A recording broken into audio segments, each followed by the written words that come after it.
اعوذ باللہ من الشیطان الرجیم، بسم اللہ الرحمن الرحیم۔ خطبہ نمبر 10۔ مولا امیر کائنات علی ابن ابی طالب علیہ السلام نے طلحہ و زبیر کے بارے میں یہ خطبہ بیان فرمایا ہے۔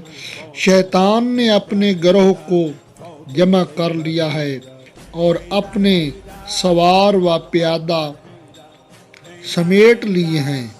میرے ساتھ یقیناً میری بصیرت ہے، نہ میں نے خود جان بوجھ کر کبھی اپنے کو دھوکہ دیا اور نہ مجھے واقعی کبھی دھوکہ ہوا۔ خدا کی قسم، میں ان کے لیے ایک ایسا حوض چھلکاؤں گا جس کا پانی نکالنے والا میں ہوں گا۔ انہیں ہمیشہ کے لیے نکالنے یا نکل کر پھر واپس آنے کا کوئی امکان ہی نہ رہے گا یا امکان نہ ہوگا۔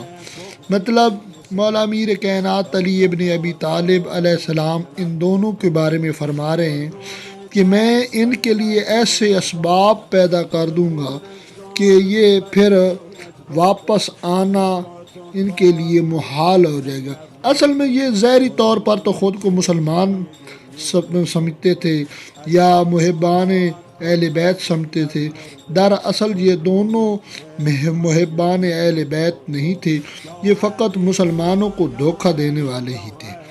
اللہم صلی علی محمد و آل محمد۔